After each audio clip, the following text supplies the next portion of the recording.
de Dieu en Jésus-Christ. Qui veut dire, si je dis un cadeau excellent, un excellent cadeau, c'est-à-dire il n'y a pas d'autre cadeau qui est plus excellent que celui-ci, qui veut dire le don que Dieu a fait aux hommes, à nous, qui sommes ses créatures. C'est le plus grand don, c'est le plus grand cadeau que Dieu pouvait faire, offrir à l'humanité. Il n'y a pas d'autre cadeau qui surpasse ce cadeau. C'est le seul et unique cadeau qui a un grand prix, une grande valeur aux yeux de Dieu. Et c'est pour cette raison que je veux m'entretenir avec vous ce soir sur ce cadeau, sur ce don suprême de Dieu pour l'humanité. Dans ce beau passage de Luc chapitre 2, nous voyons qu'il s'agit d'un recensement parce que le peuple d'Israël a vécu sous le joug des Romains à l'époque. Il y avait d'autres nations qui ont asservi les Israéliens, les Israéliennes, à l'époque qu'on appelait les Israélites.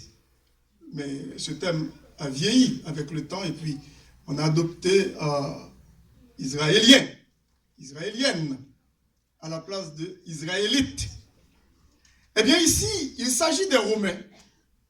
Des Romains qui venaient de l'Europe et puis qui sont entrés, et ils sont venus d'Europe, et puis ils sont entrés avec fracas en Asie, parce que là où se trouve le peuple juif, qui veut dire Israël, se trouve dans le continent asiatique. Et c'est étonnant de voir que Israël est tout proche de l'Égypte.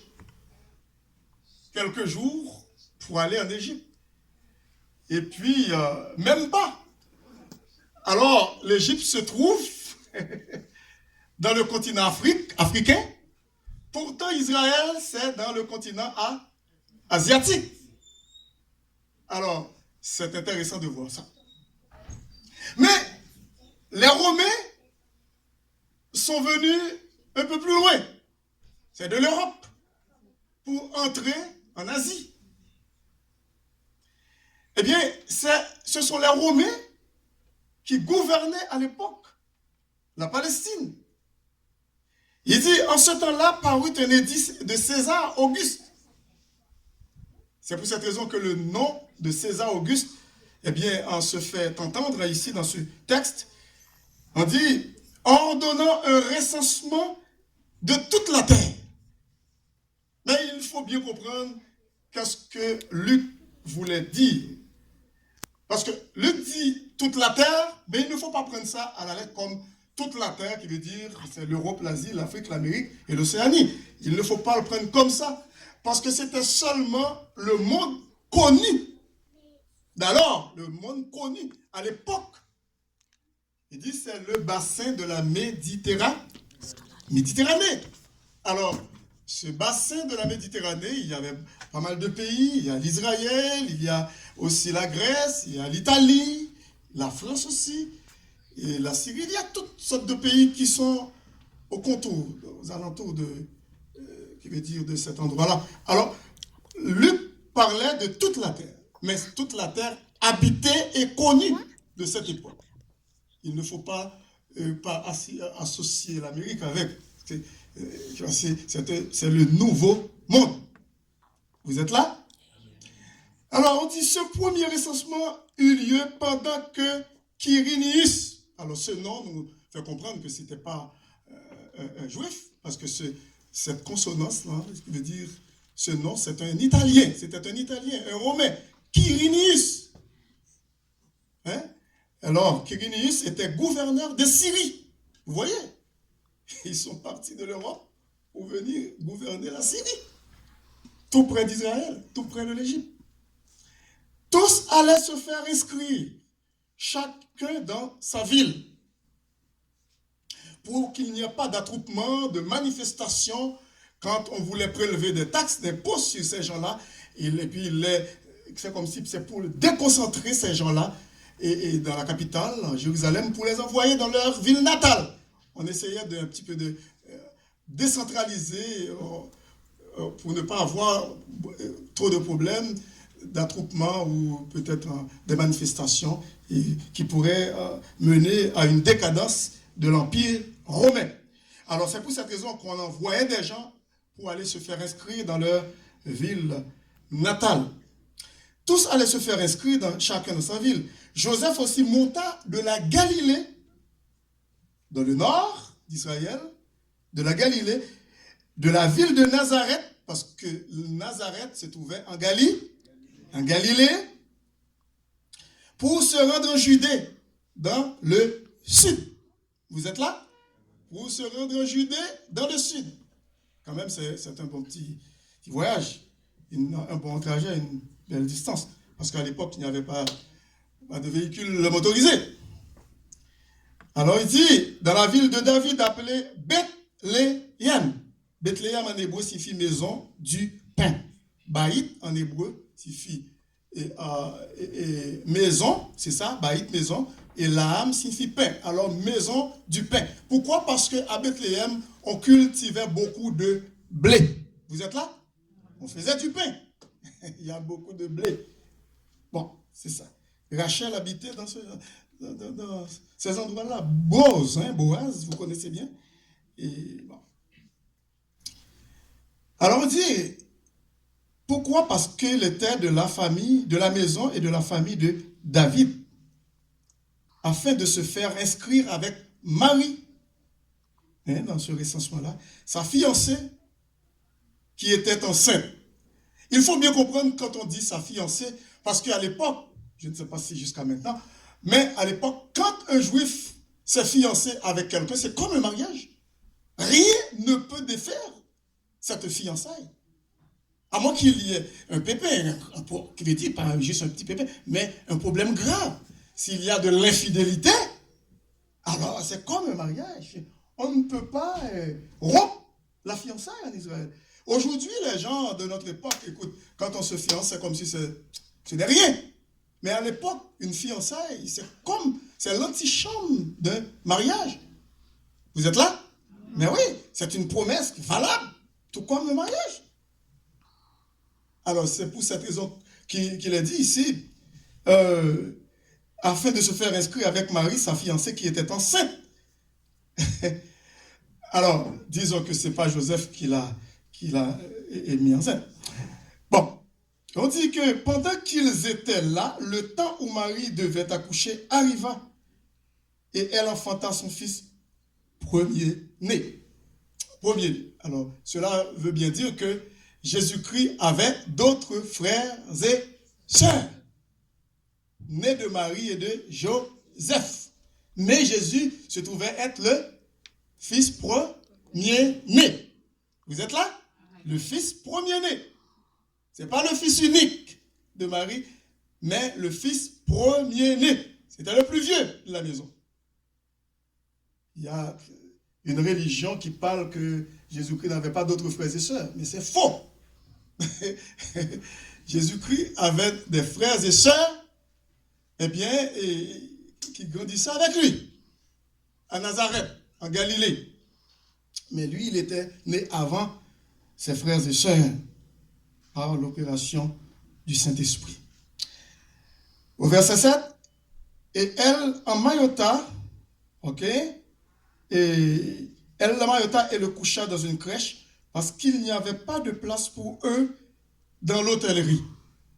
Parce qu'il y avait pas mal de gens, des pèlerins, des gens qui venaient à d'autres chameaux, beaucoup, à caravane pour aller à Bethléem. Et puis c'est pas seulement à Bethléem, dans d'autres endroits, pour aller se faire inscrire, tout dépend de l'endroit où ces gens étaient nés. Leurs ancêtres. Bon. Pour Joseph et Marie, c'est à Bethléem. Il n'y avait pas de place pour Jésus. Tout comme jusqu'à maintenant, il n'y a pas de place pour Jésus dans le cœur des gens. Pas de place. pour Jésus. Eh bien, au verset 8, il dit, il y avait dans cette même contrée les bergers qui passaient dans les champs les veilles de la nuit pour garder leurs troupeaux. Alors, c'est pour cette raison qu'on ne peut pas dire que c'est exactement, comment dirais-je, en décembre. Parce qu'il fait quand même un peu froid. Je ne pense pas que les bergers pouvaient rester à la belle étoile pour garder leurs troupeaux en cette saison-là. Un peu froid. Alors, c'est quand même, je ne sais pas. Est-ce que ça peut être en septembre, octobre? Ça n'a aucune espèce d'importance. Mais tout ce qui est important pour nous, c'est que Jésus-Christ était venu sur la terre. Dieu voulait donner un cadeau à l'humanité. Et c'est le cadeau le plus excellent que l'homme pouvait procurer. Il y avait dans cette même contrée des bergers qui passaient. Alors, ces bergers étaient des juifs, des gens qui gardaient leurs troupeaux. Parce que le peuple juif, c'était un peuple nomade, un peuple bédouin, un peuple qui gardait les troupeaux. Bon. Et voici un ange du Seigneur leur apparut et la gloire du Seigneur resplendit autour d'eux.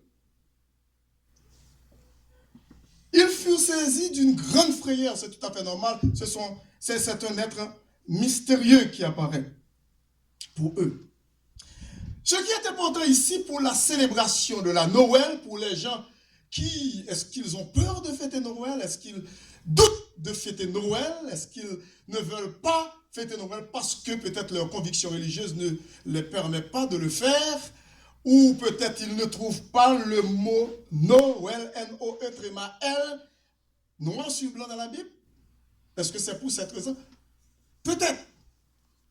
Mais pourtant, ils n'ont pas fait la lecture qu'ils devaient faire dans la parole de Dieu. Parce que le mot Noël, même lorsque vous ne trouvez pas Noël, N-O-E-L, mais Noël est là. Pourquoi? Parce que le mot grec de Noël veut dire naissance. Est-ce que vous êtes là? Amen. Oui. C'est naissance. Si vous interrogez un grec, qu'est-ce que ça veut dire Noël? Eh bien, il va vous dire, cela veut dire naissance. Lorsque vous tournez les pages de votre Bible, eh bien, vous dites la naissance de Jésus-Christ, eh bien, c'est Noël. Vous êtes là? Parce que lorsque vous regardez dans Matthieu, chapitre 1er, à partir de verset 18, il dit, voici de quelle manière arriva la naissance de Jésus-Christ. Si vous ne voulez pas dire, voici de quelle manière arriva la naissance de Jésus-Christ, vous pouvez dire, voici de quelle manière arriva la Noël de Jésus-Christ. Vous êtes là? Mais oui, Noël veut dire naissance. Je comprends bien que les gens disent, bon, dans l'Empire romain, il y avait toutes sortes de fêtes. C'est le paganisme qui battait son plein avant le christianisme. Dieu soleil, il y a toutes sortes de choses. Oui, cela existait. Mais cependant, même lorsqu'on fêtait, comment dirais-je, les empereurs romains, même lorsque ces gens-là se prenaient pour Dieu, mais les chrétiens de l'époque voulaient envoyer un message à Rome, à ces, comment dirais-je, ces détracteurs du christianisme, à ces despotes, ces empereurs, ces dictateurs, qu'il n'y a pas d'autre Dieu, il n'y a pas d'autre Seigneur que Jésus. Et c'est pour cette raison que les gens, les chrétiens de l'époque, refusaient de se plier aux caprices de César à l'époque. Ils disaient en face devant César, nous n'allons pas t'adorer. Nous adorons seulement le Seigneur Jésus. C'est lui seul qui mérite d'être adoré. Et c'est pour cette raison que Jésus-Christ a été fait Seigneur pour être adoré. Eh bien, lorsque nous regardons de près la difficulté pour fêter Noël, ça ne date pas d'hier. Non, ne vous en faites pas, vous allez voir. Ça va continuer, il y aura des soulèvements plus tard, avec les années. Au fur et à mesure que le temps passe et Jésus-Christ sera de retour bientôt, eh bien, ça va être au contraire terrible, plus terrible que 2019. Vous allez voir que les gens des gens de ce monde, et même, je le dis à notre honte, même les soi-disant chrétiens, vont se soulever contre cela. Et c'est bizarre. Pour fêter notre grand Dieu, notre Seigneur Jésus-Christ. Eh bien, qui ne voulait pas que la naissance de Jésus-Christ soit fêtée.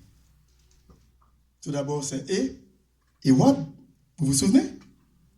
Vous vous souvenez, Hérode? Il ne voulait pas. Hérode voulait étouffer la naissance de Jésus. Hérode voulait étouffer l'arrivée de Jésus. Vous voyez? Ce qui veut dire, ce n'est pas en 2019 que vous allez trouver des opposants. Non, non, non. Ça ne date pas d'hier. Écoute, c'est ça depuis 2000 ans. Jésus-Christ est arrivé. Hérode, écoute, était tellement en colère. Il ne voulait rien savoir. Qu'est-ce qu'il a fait pour tuer Jésus? Il s'imaginait que, eh bien, lorsque les mages sont partis d'Orient pour venir adorer Jésus-Christ, eh bien, ils se mirent en route. Ils sont arrivés, ils commençaient à calculer depuis le temps où ces mages-là, eh bien, ces mages ont vu cette belle étoile qui rayonnait dans le ciel. Eh bien, ils commençaient à calculer le temps, eh bien, de ce voyage, parce que c'était un long voyage, et puis jusqu'à Bethléem, parce qu'ils partaient de loin, peut-être de l'Iran, Perse, c'est en Orient, très loin, et puis pour arriver à d'autres chameaux, assurément. C'était des gens quand même qui étaient aisés. La Bible n'a pas parlé, n'a pas dit qu'ils étaient rois. Tout simplement, ils étaient des mages. Et puis la Bible n'a jamais donné des noms non plus. Cette question de Melchior, Gaspard, Balthazar, c'est anti-biblique. Il n'y a rien dans la Bible qui dit qu'il y a les mages qui s'appelaient Melchior, Gaspard, Balthazar. Alors, si vous avez l'habitude de chanter un genre de chant comme ça, il faut enlever tout de suite cela dans votre copie de chant chrétien, parce que ça n'existe pas, c'est une fausse doctrine. Parce que c'était un prêtre catholique, je pense que c'était Denis le Petit qui a donné ce nom-là, au moins pour compléter le récit. Mais Dieu n'a pas besoin de compléter la Bible. Alors il voulait donner des noms, Melchior, Gaspard et Balthazar, mais ça ne se retrouve nulle part dans la Bible. C'est faux. Il ne faut pas continuer à chanter cela comme ça. Alors, la Bible ne disait pas qu'ils étaient trois. Jamais. Tout simplement, les mages. Alors, cette question, trois rois mages, c'est déjà, vous êtes dans la fausseté. Si nous voulons fêter la fête de Noël, il faut la fêter bibliquement. Est-ce que vous êtes là? Oui, il faut la fêter bibliquement. Nous avons le droit de fêter Noël. Pourquoi nous avons le droit de fêter Noël?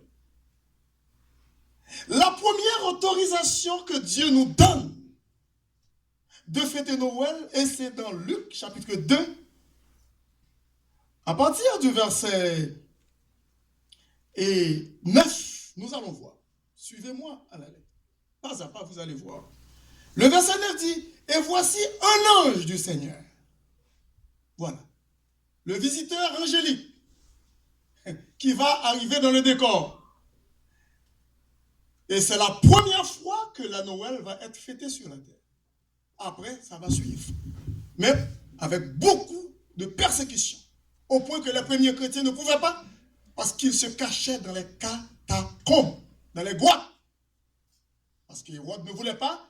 Et puis après la mort d'Hérode, c'est toujours la même chose. L'autre Hérode qui venait, et puis après, c'est parce que ce sont de père en fils, là. D'autres Hérodes qui venaient après, mais écoute, on ne pouvait pas. Les chrétiens étaient obligés de se cacher. Mais vous n'êtes pas en train de vous cacher. Vous allumez, vous faites des décorations, et puis vous venez à l'église, les portes sont ouvertes grandement. Il n'y a pas de persécution. Ça viendra plus tard. Mais pour l'instant, il n'y en a pas. Alors, le premier indice que nous trouvons, la première autorisation de fêter Noël, d'après la Bible, c'est que le verset 9 dit, « Et voici un ange du Seigneur leur apparut et aux bergers, et non pas aux mages, aux bergers. » Avant de continuer, il faut bien comprendre. Il y a deux scènes au travers de la parole de Dieu qui veut dire, et dans le récit de la nativité, la naissance de Jésus. Deux scènes des visiteurs qui parlent des bergers et aussi des mages. Vous êtes là? Des bergers et des mages. Les bergers étaient venus avant pour voir Jésus. Pourquoi ils étaient venus avant? Parce que c'était des Juifs qui étaient dans la même contrée, dans la même zone. Tout près, pas tellement loin. À pied, ils pouvaient faire peut-être je ne sais combien de kilomètres, mais c'était pas loin. Pour venir constater cette naissance mystérieuse. C'était des bergers, c'était des Juifs qui gardaient les troupeaux durant la nuit. Mais l'autre groupe de personnages, c'était des mages. Ces mages-là, ça prend des kilomètres. Ça peut prendre même des mois. Ça peut prendre même des mois. Il ne faut pas confondre la scène. Quand on joue la scène de la nativité, c'est tout à fait normal, une seule soirée pour fêter la Noël, c'est tout à fait normal, on met les choses ensemble. Les bergers, les mages, un moment, c'est les mages, après quelques minutes, et non, les bergers, après quelques minutes, ce sont des mages qui arrivent. C'est tout à fait normal. C'est juste pour faire un film ou présenter une pièce théâtrale sur la naissance de Jésus-Christ, le même soir. Mais dans la réalité en Israël à l'époque, c'était pas comme ça. Les bergers sont dans la contrée, dans la même contrée, quelques kilomètres, et puis dans la même soirée, Jésus-Christ est né. Ils sont venus dans la même soirée, ils l'ont vu. Pourtant, les mages sont partis de loin, ce n'étaient pas des juifs, c'était des païens. Ils regardaient dans leur astrologie, ils étudiaient ça, l'astrologie. Alors, mage ou magoï ou mage, alors, c'est ça qui veut dire, eh bien, veut dire des gens qui étudiaient, les magiciens, les gens qui étudiaient les astres. Ils regardaient dans leur façon de, comment dirais-je, ils observaient le ciel, ils voyaient qu'il y a une étoile qui n'est pas ordinaire. Ils se mettaient en route, en chemin. Ça prend des mois pour arriver à Bethléem. Avant d'arriver à Bethléem, Jésus-Christ n'était pas dans la crèche, parce que ça prend des mois. Marie et Joseph ont eu le temps de quitter la crèche, la grotte, la mangeoire, les tables de Bethléem pour aller à Jérusalem pour, comment dirais-je, présenter Jésus au temple et pour retourner à Bethléem. Oui, il faut bien comprendre ça. Pour retourner à Bethléem, et puis, quand ils sont retournés à Bethléem, ce n'est pas dans la crèche. Ils sont retournés dans une maison. Écoutez, regardez. Dans Matthieu, chapitre 2, regardez. Au chapitre 2, verset 1er. Jésus étant né à Bethléem, en Judée, au temps du roi Hérode. Voici des mages, Magoï, c'est pas Magouille, mais c'est Magoï, c'est pas la même chose. Qui signifie, qui veut dire des magiciens qui étudient les astres. Voici des mages d'Orient arrivèrent à Jérusalem. Ensuite,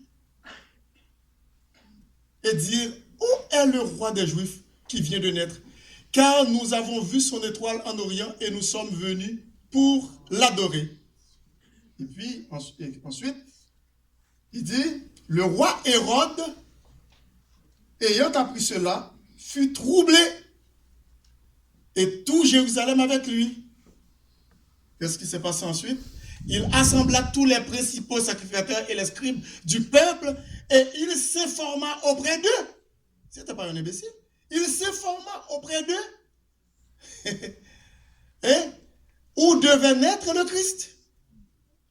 Il lui dit à Bethléem. Bon, maintenant, avant de continuer, on va tourner dans Michée chapitre 5. Parce que les prêtres, les juifs et les prêtres juifs disaient la vérité à Hérode. Michée chapitre 5, verset 1er. Michée chapitre 5, verset 1er. Alors Michée, c'est dans l'Ancien Testament. Il figure parmi les petits prophètes. Ben, je vais vous lire ça, c'est pas grave. Et si le technicien, parce que normalement, il n'était pas averti avant. Alors, Michée, je pense que c'est après Abdias. Michée, après Jonas. Merci. Michée. Oh oui, merci beaucoup. Et toi, Bethléem, Ephrata. Ephrata, c'est pas trop loin de Bethléem, quelques minutes à pied. Petite entre les milliers de Juda. Une petite ville, Bethléem. De toi sortira pour moi celui qui dominera sur Israël et dont l'origine remonte aux temps anciens, au jour de l'éternité. C'est-à-dire Jésus-Christ n'a jamais été créé. Vous voyez déjà, c'est un indice. Jésus-Christ n'a jamais été créé parce qu'il est éternel.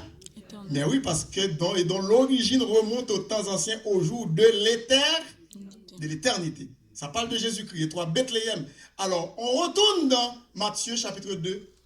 On retourne, s'il vous plaît, le technicien, dans Matthieu chapitre 2.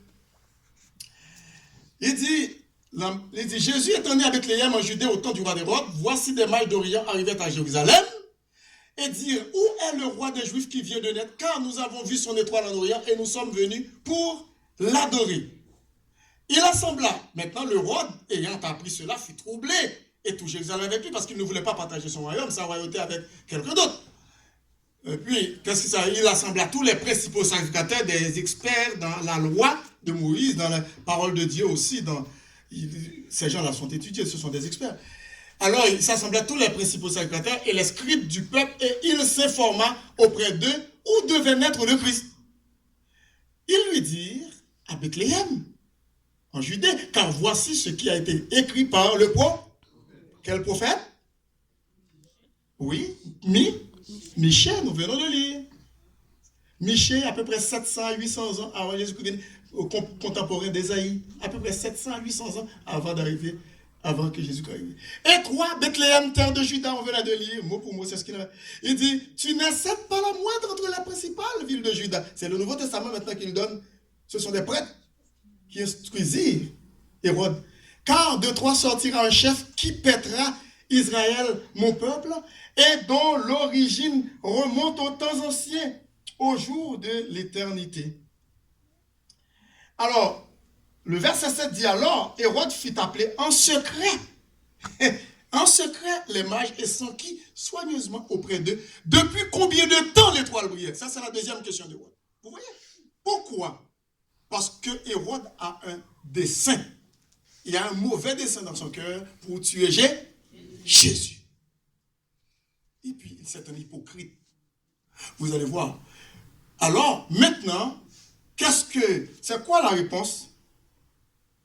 Puis, au verset 8, puis il les envoie à Bethléem en disant, allez et prenez des informations exactes sur le petit enfant. Quand vous l'aurez trouvé, faites-le moi savoir afin que j'aille aussi moi-même l'adorer. Vous croyez ça? Mais non. Mais non. C'était un hypocrite. Il voulait tuer Jésus. Eh bien, parce que Dieu lui-même va parler à ses mages de ne pas retourner par le même chemin pour aller vers Hérode, pour lui annoncer la nouvelle. Retournez dans un autre chemin pour aller chez vous. C'est ce que Dieu avait, parce que Hérode était un hypocrite. C'était un meurtrier. Eh bien, maintenant, quand nous retournons au chapitre... Alors, ici, il dit... on va continuer ici, parce que pour vous faire voir ce que je voulais vous dire sur le changement de place de lieu de Joseph, Marie et Jésus. Alors, ici, au verset 9, après avoir entendu le roi, ils partirent et voici l'étoile qu'ils avaient vue en Orient allait devant eux jusqu'au moment où, arrivé au-dessus du lieu où était le petit enfant, elle s'arrêta. Quand ils aperçurent l'étoile, ils furent saisis d'une grande joie, une très grande joie. Ils entrèrent où? Ils entrèrent où? Dans la maison. Bon, dans la maison. Maintenant, Luc, chapitre 2. Vous allez voir, vous allez comprendre le récit de la nativité de Jésus-Christ. Bon, Luc, chapitre 2. Au verset 8. Il y avait dans cette même contrée des bergers qui passaient dans les champs les veilles de la nuit pour garder leurs troupeaux. Et voici un ange du Seigneur leur apparut et la gloire du Seigneur resplendit autour d'eux. Il fut saisi d'une grande frayeur. Mais l'ange dit, ne craignez point, car je vous annonce une bonne nouvelle qui sera pour tout le peuple le sujet d'une grande joie. C'est qu'aujourd'hui, dans la ville de David, il vous est né un sauveur qui est le Christ le Seigneur. Et voici à quel signe vous le reconnaîtrez. Vous trouverez un enfant emmailloté couché où? Ce n'est pas une maison, dans une crèche. Une crèche qui se trouvait dans une étable. Vous êtes là? Mais oui, dans une table. Et puis, écoutez, lorsque vous lisez tout le récit de Luc, vous allez voir que exactement, eh bien, et lorsqu'ils ont vu cela, et puis, ils commençaient à adorer Dieu. Bon, qu'est-ce que on veut trouver ici pour célébrer la Noël? Est-ce que nous avons le droit de célébrer la Noël?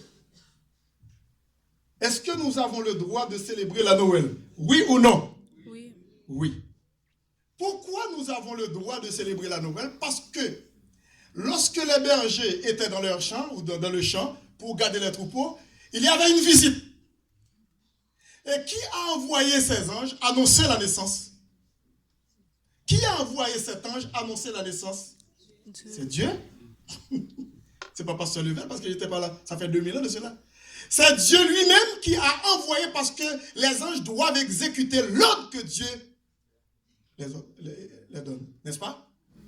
Et c'est pour cette raison que l'ange apparaît, mais l'ange leur dit, ok, voici au verset 9, un ange du Seigneur leur apparut et la gloire du Seigneur. Et ouais, et la gloire du Seigneur, qui veut dire le rayonnement, la gloire, et la lumière du Seigneur enveloppe cet ange-là qui vient comme porteur de ce beau message, de cette bonne nouvelle qui signifie la Noël, c'est-à-dire la naissance de Jésus-Christ. Jésus-Christ accompagne ce serviteur ange qu'il a envoyé d'après son commandement pour donner ce message, pour annoncer ce message à toute la terre, pas seulement au peuple juif, mais à toute l'humanité. Alors ici il dit, l'ange, la première chose que l'ange a dit, la première chose, et il faut bien comprendre, gardons ça en mémoire. À quiconque voulait nous ravir cette joie pour fêter Noël, dit arrière de moi ça, Satan. Parce que la parole de Dieu me donne le droit de fêter Noël avec joie et avec allégresse. Pourquoi? Il dit au verset 10, mais l'ange leur dit parce qu'ils ont eu peur. Mais l'ange leur dit, ne craignez point. Qui veut dire les gens qui fêtent la Noël ne doivent rien craindre. Est-ce que vous êtes là? Il dit, ne craignez rien. Ne craignez point. Pourquoi? Pourquoi il ne faut pas craindre? Car je vous annonce une mauvaise nouvelle. Ah, je vous annonce une bonne nouvelle. Quiconque ne veut pas fêter Noël, encore un chrétien qui est, c'est une honte de le dire, eh bien, se trouve dans la tristesse aujourd'hui. Et aussi, ils ont peur de fêter la Noël. Parce que c'est une bonne nouvelle. Il dit, tout d'abord, je vous annonce une bonne nouvelle. Ça, c'est un. Il dit, qui sera pour tout le peuple le sujet de quoi? Voilà, ça fait 2. Vous êtes là? Amen. Une bonne nouvelle qui sera pour tout le peuple le sujet quoi? D'une grande joie. Déjà, nous avons 2 indices pour fêter Noël. C'est une bonne nouvelle qui nous procure la joie. Pas n'importe quelle joie, mais une grande joie. Et puis, l'ange continue. Il dit, c'est qu'aujourd'hui, dans la ville de David, il vous a né qui? Un sauveur. Un sauveur. C'est quoi la fonction de sauveur? Pour sauver. Mais c'est une bonne nouvelle. Mais oui, pour sauver, c'est une bonne nouvelle. C'est qu'aujourd'hui, dans la ville de David, il vous a né un sauveur. Il dit qui est le Christ, le sait? Christ veut dire, Christos veut dire oint. Oint. En hébreu, alors c'est Christos, c'est en grec, Christos, oint. Et puis en hébreu, c'est Messiah ou Messiah qui signifie Messie ou oint. C'est la même chose. Si tu ne veux pas dire Jésus le Messie, c'est-à-dire Jésus le Christ, mais vous pouvez dire Jésus le Christ. Jésus le Christ ou Jésus le Messie parce que ce sont 2 langues. Messie c'est hébreu, mais Christ c'est grec. Vous êtes là? Bon, c'est ça. Bon. Pourquoi terme grec est dans la Bible parce que avant l'arrivée des Romains, la Grèce a envahi la Palestine et puis ils ont laissé leur marque, ces Grecs-là, avec Alexandre le Grand, qui est mort très jeune, dans les trentaines. Alors, ces gens pouvaient parler le grec, comme par exemple les Américains qui envahissent un territoire et puis les gens se mettaient à parler l'anglais. Et puis, par exemple, colonisés en Haïti par les Français, et puis nos institutions sont françaises. Alors, à l'époque, c'était comme ça. Mais cependant, les Juifs ne voulaient rien négocier en ce qui concerne l'hébreu, parce que l'hébreu, c'est une langue biblique.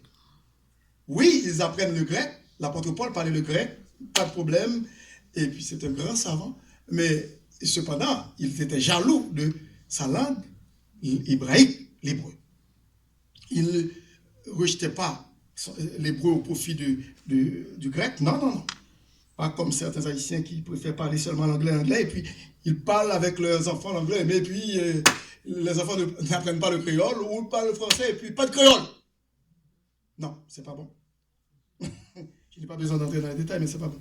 Alors, ici, il dit, c'est qu'aujourd'hui dans la ville de David, il vous est né un sauveur qui est le Christ le Seigneur. Et puis d'autres indices encore, qui nous donnent l'autorisation de fêter Noël, il dit, et voici à quel signe vous le reconnaîtrez. Vous trouverez un enfant emmailloté et couché dans une crèche. Et puis qu'est-ce qui arrive après le verset 12? Eh bien, la première fête de Noël va être fêtée. C'est la toute première fois dans l'histoire de l'humanité. La fête de Noël a été fêtée. Si un détracteur du christianisme, si un ennemi de l'évangile, l'ennemi de Christ, et même peut-être un chrétien dans l'ignorance, qui refuse de fêter Noël, dis-leur que la première fête de Noël a été fêtée à Bethléem. Par qui? Au verset 13. Et soudain, après le message lancé au berger, et soudain au verset 13, il se joignit à l'ange quoi? Mes amis, qui chorale qui est capable de comparer, ou mettre prendre l'orchestre OSM, l'orchestre symphonique de Montréal, ou mettre prendre des milliers de chorales, il ne va pas faire poids. Ils ne peuvent pas faire le poids. Ils ne pèsent pas un fétu. Ils ne peuvent pas faire le poids devant une multitude de l'armée céleste. Ce sont des anges. Pas de chorale sur la tête qui a fêté une plus belle Noël que les anges. Parce que vous voyez, c'est langage parfait. Vous êtes là? Amen. Qui donne l'autorisation aux anges de chanter? Dieu. Qui donne l'autorisation aux anges de dire, ok, gloire au verset 14, ensemble, gloire à Dieu dans les lieux très... Mais oui, et paix sur la terre parmi les hommes qui l'agréent. C'est Dieu qui dit, chantez pour mon fils qui est dans la crèche. Lorsque la chorale chantait, mais c'est exactement ce que Dieu nous demande de faire. Chantons aujourd'hui. Si on était capable de fêter la Noël chaque dimanche ou chaque jour, ce serait bien. Mais, comme ça prend un jour pour le faire, eh bien, on le fait une fois durant l'année. Amen? Amen. Ici, on dit gloire à Dieu dans les lieux très hauts. Est-ce que quelqu'un peut me dire un chant qui a été composé sur ça? Parce que, écoute, ce chant qui a été composé, c'est sur ça, sur le verset 14. Gloire à Dieu dans les lieux très hauts et paix sur la terre parmi les hommes qui l'agréent. Est-ce que quelqu'un peut me dire quel chant qui a été composé à partir du verset 14? Oui? Dans les chants des bergers verts, non? Gloire. Non, oui, mais... Comment? Oui, gloire, oui, c'est ça. Oui, gloire à Dieu dans les rochers, oui, c'est ça. Gloria, voilà. Gloria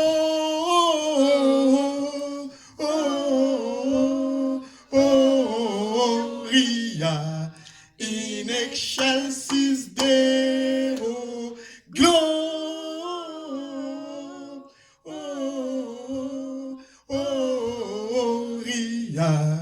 in excelsis Deo. C'est quelle langue ça? C'est du latin? Non, c'est pas grec. C'est du latin? C'est le latin, mais oui. Gloria, qui signifie quoi? C'est très facile, c'est simple. Gloire. c'est la langue latine, là, comme espagnol, là, et puis, il veut dire l'italien, là, c'est la même, presque la même chose. Gloria, gloire. Eh bien, ici, il dit gloire à Dieu. Il dit Gloria in excelsis Deo. Ça veut dire in excelsis Deo, gloire à Dieu dans la lieu très haut. In excelsis veut dire excellent. In excelsis, excelsior, excelsis. Gloria in excelsis Deo, qui veut dire Dieu qui est le plus haut, le très haut. Vous va dire Amen? Amen. C'est ça. Dans les champs, les bergers veilleux, aux approches du matin. Oui, c'est ça, c'est la même chose. La raison pour fêter Noël, c'est ça. Toutes ces raisons-là. Les raisons pour fêter Noël, nous avons le droit. Nous avons raison. Jésus-Christ est la raison de la saison. Parce que Dieu nous a donné un cadeau excellent. C'est Jésus. Gloire à Dieu. Gloria.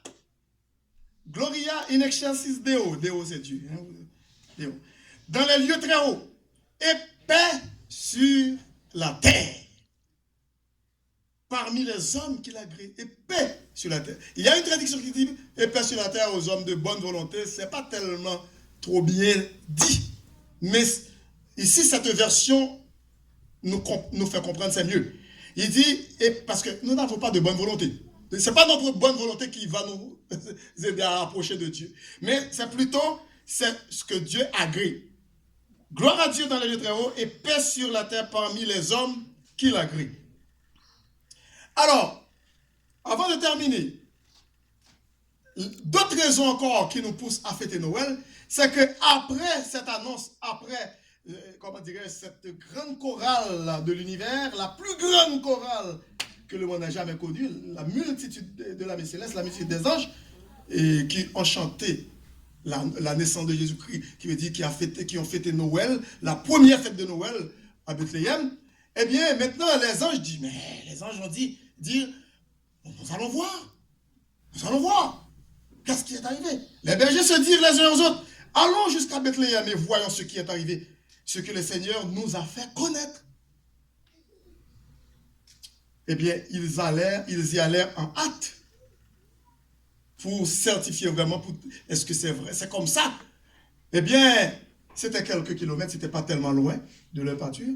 Eh bien, ils y allèrent en hâte, ils trouvèrent Marie et Joseph et le petit enfant couché dans la crèche, comme l'ange, le premier ange avait dit, avant que la multitude d'anges qui étaient venus après pour se joindre à lui, pour chanter la fête de Noël, pour chanter. Après l'avoir vu, ils racontèrent ce qui leur avait été dit au sujet de ce petit enfant. Qui veut dire que lorsque nous sommes venus à Jésus-Christ, vous êtes là?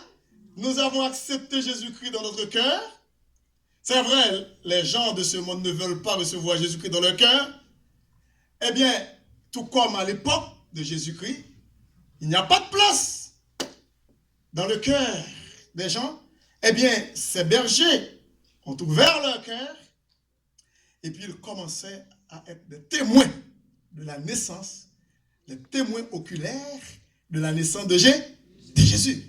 Alors, ils commençaient à répandre cette bonne nouvelle. Après l'avoir vu, ils racontèrent ce qui leur avait été dit au sujet de ce petit enfant. Ils n'étaient pas en train de calomnier la naissance de Jésus. Je ne sais pas si vous comprenez ce que je veux dire. Ils n'étaient pas en train de calomnier la naissance de Jésus-Christ. De dire que c'est pas normal de fêter. Non, non, non, c'est diabolique. Non, au contraire, c'est biblique, c'est divin, parce qu'ils se mettaient à raconter ce qui leur avait été dit au sujet de ce petit enfant. Ça, c'est un autre indice encore, une autre belle raison. Il était des témoins de la naissance de Jésus, des témoins oculaires. Tous ceux qui les entendirent furent dans l'étonnement de ce que leur disaient les bergers. Et puis Marie gardait toutes ces choses, il les repassait dans son cœur. Écoutez, le verset 20. La dernière raison, mais ce n'est pas la dernière, pour moi ici dans ce texte, parce que je ne veux pas, je veux m'arrêter ici, je ne veux pas continuer plus loin. Je veux tout simplement arrêter au verset 20. Me limiter ici au verset 20, parce qu'il y a tellement des passages au travers de la Bible pour prendre comme des exemples pour fêter Noël, mais je préfère m'arrêter au verset 20. Sinon, on n'allait pas finir ce soir. La dernière raison, d'après le verset 20, pour fêter Noël, c'est qu'il dit, et le berger s'en retournait. Comment ils s'en retournaient? Dans la tristesse? Après être sorti ici, après cette belle célébration de Noël, est-ce qu'on va retourner dans la tristesse pour aller chez nous? Mais non. Mais non. Mais non. Au contraire, il dit, et les bergers s'en retournèrent, glorifiant et louant Dieu. On continue à fêter Noël chez nous. Vous êtes là? En partant d'ici pour retourner chez nous, nous allons continuer cette belle célébration chez nous. Ne vous en faites pas des gens sur les réseaux sociaux maintenant. C'est à la mode maintenant. Quelques années de cela, il n'y avait pas ça. Mais maintenant, vous allez voir des gens pour se moquer de nous. Noël, ce n'est pas biblique. Ne vous en faites pas. C'est l'esprit d'Hérode. Ah ouais. Il y aura un jour l'esprit de l'antéchrist. Faites très très attention. Avec des gens qui piétinent la Bible, soi-disant chrétiens, faites très très très attention. Mais il ne faut pas tout le temps les lancer la pierre. Parce que ça peut être de l'ignorance. Il y a des gens qui aiment Dieu. Mais qui parmi ces gens-là, qui ne veulent pas fêter Noël, ce n'est pas parce qu'ils ne parlent pas Dieu, mais ils ne comprennent pas. Ça prend de l'instruction. Vous êtes là? Oui. Quand on décortique la parole de Dieu sous l'inspiration, sous l'onction du Saint-Esprit, Dieu nous donne d'expliquer sa parole. Ben, écoute, peut-être la personne peut dire, bon, ok, maintenant je comprends, je vois clair. À moins que la personne refuse dans son entêtement, si elle est têtue. Mais quand on voit des choses clairement, il faut adhérer, il faut l'accepter, sinon l'orgueil va prendre la place. Et les bergers s'en retournaient, glorifiant et louant Dieu pour tout ce qu'ils avaient entendu et vu. Et puis l'autre raison encore au verset 20, pas seulement entendu et vu. Qu'est-ce qu'il a dit? Et qui était comment? Ah, et notre grand mot là. Conforme. Fêter Noël est conforme. Je ne sais pas si vous comprenez ce que je dis là. Quand on fête Noël, eh bien, on est dans le bon chemin. Ah oui, on ne fait pas fausse route. Parce que, il dit, et les bergers s'en retournèrent. Non seulement ils s'en retournèrent, mais glorifiant, le continue. Glorifiant, c'est-à-dire ça, c'est une action continue, glorifiant et louant Dieu pour tout ce qu'ils avaient entendu et vu, et qui était conforme. Pas à leurs opinions, mais à ce qui leur avait été annoncé. Que le Seigneur nous aide à comprendre ce beau récit de la nativité, ce beau récit de la naissance de Jésus, qui parfois laisse des gens certains perplexes dans le doute et qui illumine l'esprit d'autres personnes. Il n'y a pas d'autre cadeau. Cherchez ailleurs, pas d'autre cadeau. Le plus grand don, le plus grand cadeau, le cadeau le plus excellent de Dieu, c'est Jésus. Amen. Et si quelqu'un ici dans la salle n'a pas encore reçu ce cadeau, vous pouvez fêter la Noël comme nous, il n'y a pas de problème. Mais cependant, l'essentiel, c'est de recevoir ce cadeau, ce don gratuit de Dieu. Vous vous souvenez? Jésus-Christ a dit ça dans Jean 3,16, quand Dieu a tant aimé le monde qu'il a donné. Donné, c'est un cadeau. Son Fils unique, afin que quiconque croit en lui ne périsse point, mais qu'il ait la vie éternelle. Oui, dans cette saison-là, les commerçants, les commerces, parce que la Noël devient un organe de mercantilisme, de commercialisation pour les païens. Mais pour nous, il n'est pas ainsi. Et avant de terminer, pour les gens qui aiment recevoir des cadeaux, et surtout pour les gens qui ne connaissent pas Jésus-Christ, avant de déballer vos cadeaux, soyez emballés par ce cadeau qui est Jésus. Que le Seigneur vous bénisse. Amen.